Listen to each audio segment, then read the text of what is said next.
What was going through your mind? Oh my God, these people don't give a shit about me.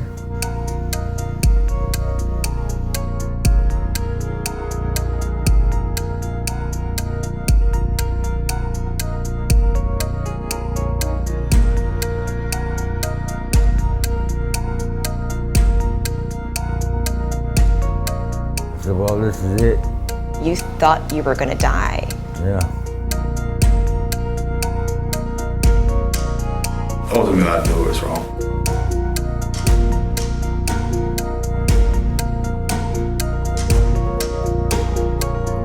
That's an absolutely stupid decision on my part.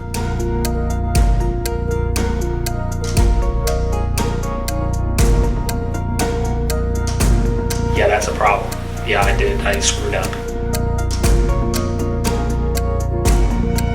In any business, in any industry, you have people that don't follow all the rules.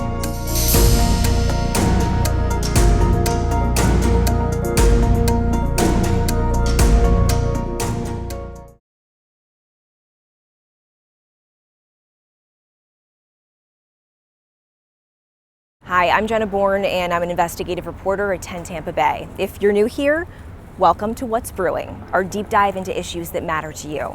Make sure you subscribe so you don't miss an episode. Do you remember vomiting blood? Oh yeah. Yeah, it was terrible. Robert Lutzinger is watching this surveillance video for the first time.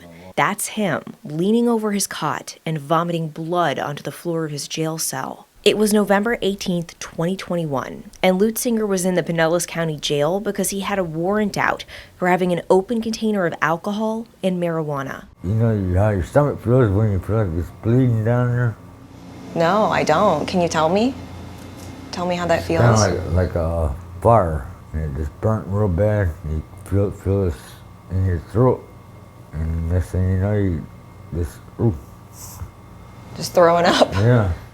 Although the Pinellas County Sheriff's Office blacked out 358 pages of the internal investigation report, we can still piece together what happened from the records we did get. Surveillance video shows detention deputies Dante Ginn Davis and Zachary McDevitt watching Netflix for what the Sheriff's Office described as the majority of their shift. What movie did you guys watch?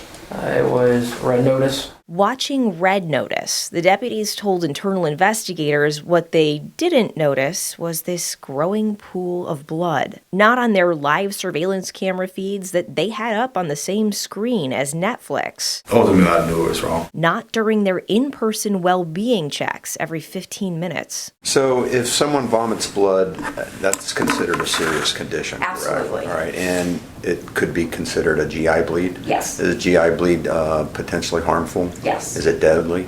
It can be.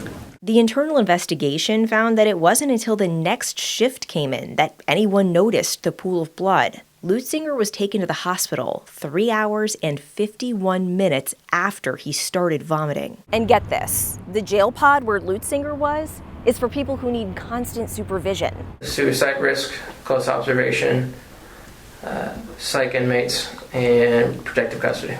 No, I told him I felt like killing myself. And are you doing better now? Oh yes. Good. During an internal affairs interview, Deputy Ginn Davis told his supervisor he watched Netflix during his shift about once a week.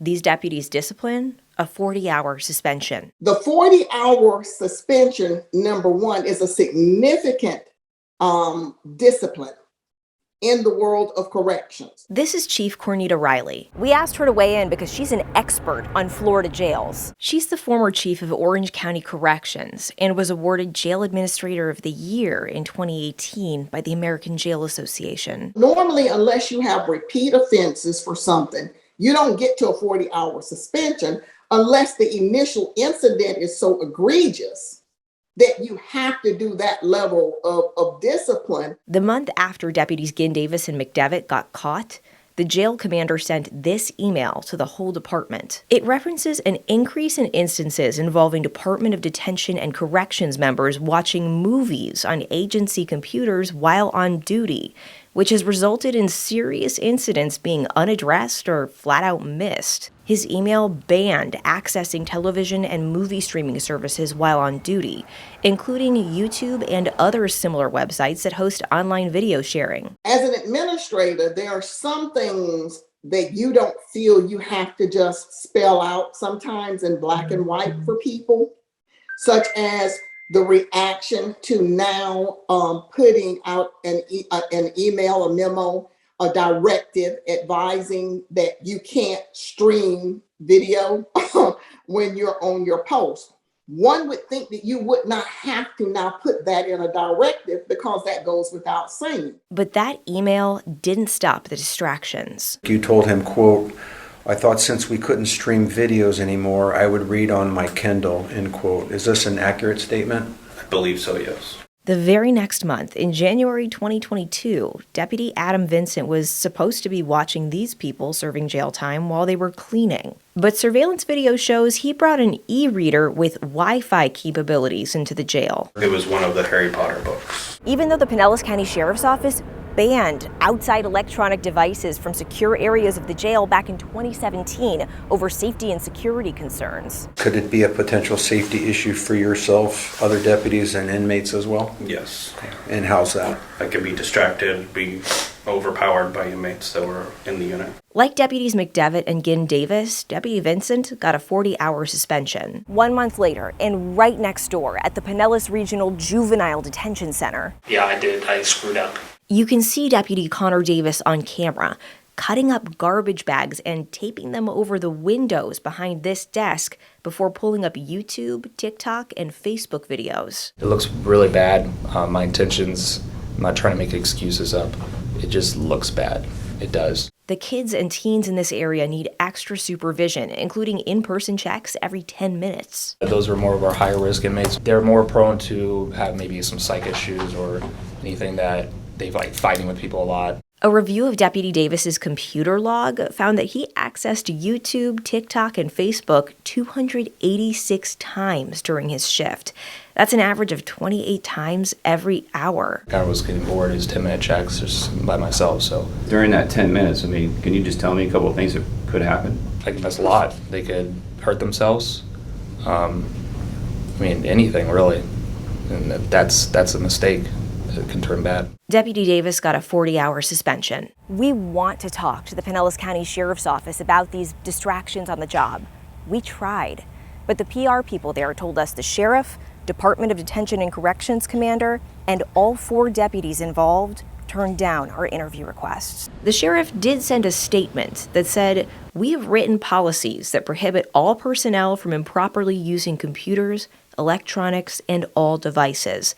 The majority of our almost 3,000 employees adhere to the policies, and when the isolated case occurs where someone violates the policy, they are appropriately disciplined." But the Sheriff's Office hasn't answered our questions about whether they've taken any further steps to prevent distractions on the job, like blocking video streaming websites on jail computers. Some jails have done that, where you don't have access to certain sites. Within Orange County Jail, we limited access to an open internet.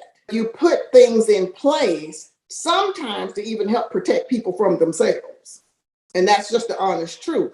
Don't make you feel very good, unprotected. Lutzinger tells us he hopes no one else has to go through the fear and pain he experienced in this jail cell. What do you want people to know about your experience in the Pinellas County Jail?